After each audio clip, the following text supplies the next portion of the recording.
Hi guys, it's Rachelle here with Relig-ish, your source for right fit spiritual practices. And one of the questions that I got last week was around the idea of Easter. And some of you are really struggling with the idea of, the fancy word for it is substitutionary atonement, which basically means this theory you might have been taught that Jesus's death on the cross and the whipping and the suffering and the whole Mel Gibson Passion of the Christ thing somehow takes care of any mistakes, sins, evil doing that you and everyone else throughout time has ever done. And so it's the idea of like a substitution, like he's the lamb, right? Like he's the lamb that was going to go on the altar so that you don't have to go on the altar of sacrifice. Now, what I would like to say to you about this is that there are other ways of understanding the cross.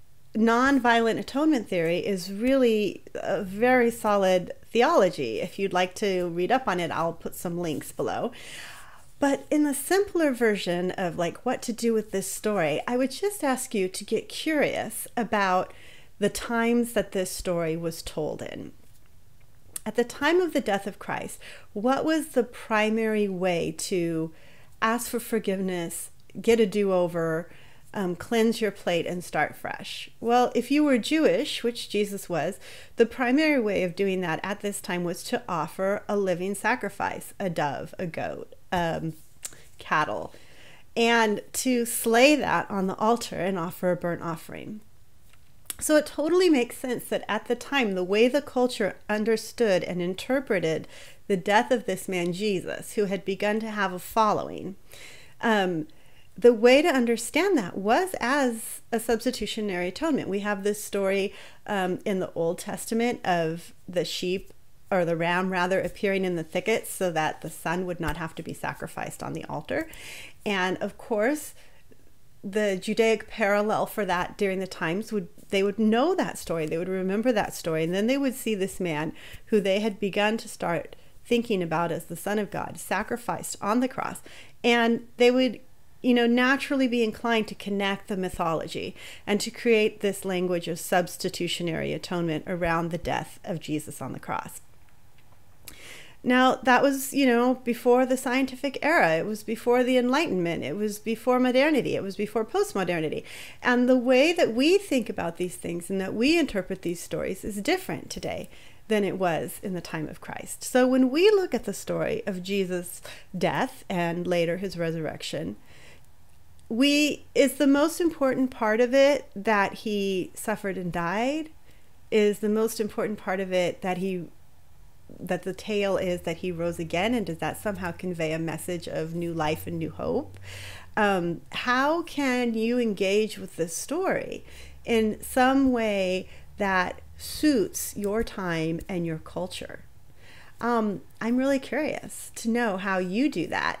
And the way that I do it is I think of the story as a truth-bearing myth, a piece of history that has had added mythology connected to it. So the death of Jesus on the cross, a historical fact. The resurrection, I can't really embrace it as a historical fact. It's okay if you do. So in my myth story, I look at the death and resurrection as a truth-bearing myth. And some of the truths that it tells me is that there is suffering in this world. There is injustice. There is death where there should not be death. And on the other side of that day, on the other side of that coin, there is life, there is hope, there is the ongoing pulse of life in the vein. And that story is important to me as someone who suffers a painful chronic illness, whose daughter has the same painful chronic illness. The message of suffering and life on the next day is central to who I am. And because I grew up a Christian, that message comes to me through the narrative of Jesus. So that's where my roots are, and the authentic way that I understand it is as a truth-bearing myth about suffering and life and the power of life to overcome suffering.